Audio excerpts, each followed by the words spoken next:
Bonjour les pros de l'IMO. Ah, nos chers propriétaires, que ferions-nous sans eux? Pas grand-chose, c'est certain, puisqu'ils sont nos mandants. Après avoir négocié avec eux pour obtenir un premier rendez-vous, les avoir écoutés, nous parler de leurs projets, les avoir persuadés de nous faire confiance, avoir fait tout ce qu'il est en notre pouvoir pour vendre leurs biens, nous pensons souvent qu'une harmonie parfaite et sans faille règne désormais, telle celle d'un vieux couple ayant résisté aux épreuves de la vie. En êtes-vous si sûr? Ne faut-il pas parfois rester sur nos gardes? On voit ça tout de suite après la pub. Rejoignez l'équipe de Dominique.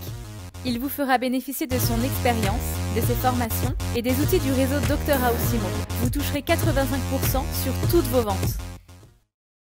Alors évidemment, vous le savez, rien n'est jamais tout noir ou tout blanc. Et comme j'aime le répéter, les situations que j'expose dans mes vidéos ne sont que le fruit de mes expériences, celles que j'ai vécues sur le terrain. Certaines d'ailleurs, en fonction de leurs acteurs, peuvent même parfois se contredire. C'est à mon avis ce qui les rend intéressantes, car plus le panel est grand et plus vous vous retrouverez à l'intérieur. Mais revenons à nos vendeurs. Tiens justement, monsieur et madame, tu réponds, t'es foutu. 6 mois que vous vous démenez pour vendre leurs biens. Vous vous souvenez, au début, ils ne voulaient pas d'agence.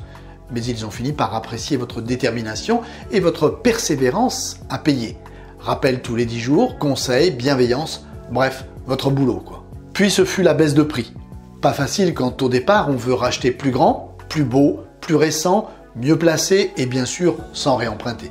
Mais vous savez être persuasif. Le temps a joué pour vous et aujourd'hui le bien se visite. Le prix affiché pas très loin de celui du marché. Bref, toujours votre boulot quoi. Mais un boulot qui finit toujours par payer. La preuve, aujourd'hui, monsieur et madame Tu réponds t'es foutu vous reçoivent pour que vous leur présentiez l'offre de monsieur et madame J'paie content, qui ont visité avant-hier soir, non sans insister plusieurs fois sur le fait que s'ils faisaient une offre, elle ne serait assortie d'aucune condition suspensive les concernant. Cool, tout se présente bien. Enfin, presque, car petit détail anodin, cette offre est tout de même 15 000 € en dessous du prix affiché. Et le discours énoncé il y a 3 semaines par monsieur Tu réponds t'es foutu, le jour où il a accepté la baisse de prix, résonne encore dans vos oreilles. Nous ne baisserons plus d'1 €, assorti bien sûr de la formule magique « Je ne veux pas brader ». Alors bien sûr, vous êtes partagé, fier d'avoir une offre sans réellement savoir par quel bout la présenter.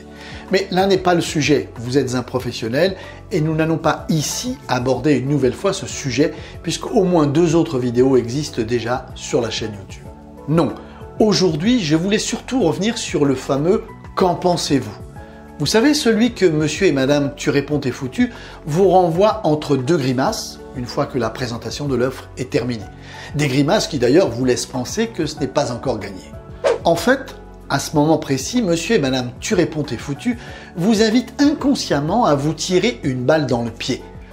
Peu importe votre réponse, car si vous répondez précisément à leurs questions, vous ne les aiderez en rien à prendre leurs décisions, bien au contraire. Pourquoi? Eh bien imaginez le tableau, ou plutôt le panneau, celui dans lequel vous risquez de tomber en répondant précisément à leurs questions. Je pense que vous devriez accepter cette offre car cela fait déjà 6 mois que vous essayez de vendre. Évidemment, la majorité des propriétaires s'attendent à cette réponse. Mais pour eux, votre réponse est avant tout guidée par la vision des honoraires que vous toucherez s'ils acceptent cette offre. Autant de raisons pour qu'ils ne suivent pas votre conseil.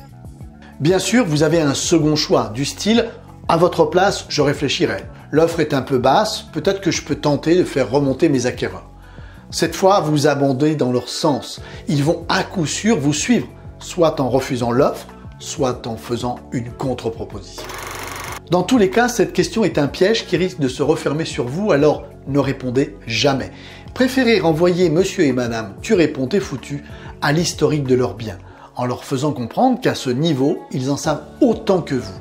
Les visites, les offres passées, l'avancement de leurs projets, bref, du factuel, rien que du factuel. Non sans leur rappeler au passage qu'il s'agit de leurs biens, de leur argent et de leurs projets. Voilà, la boucle est bouclée, j'espère que vous éviterez de tomber dans ce piège car notre mission n'est pas de prendre parti. Nous sommes des négociateurs avant tout et le rôle d'un négociateur est d'arriver à un accord.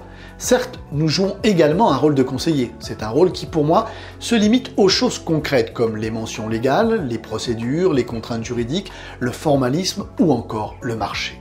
En revanche, il n'est pas de notre ressort d'intervenir lorsqu'un accord entre un acquéreur et un vendeur se profile, et est possible. C'est à eux et à eux seuls de décider en fonction des éclairages factuels que nous leur devons, du travail que nous avons effectué et surtout de la situation qu'ils vivent au moment où nous leur présentons l'offre d'achat. Il est temps de se quitter jusqu'à la prochaine vidéo. Avant cela, je vous invite à télécharger gratuitement l'application Podcastimo pour ne plus travailler seul et recevoir un podcast par jour du lundi au vendredi. Je vous mets le lien dans le descriptif de la vidéo. Très bonne semaine à tous. Dr House Immo, réseau de mandataires spécialistes en immobilier. Un pack complet à 85 €, une réversion de 85% sur toutes vos affaires.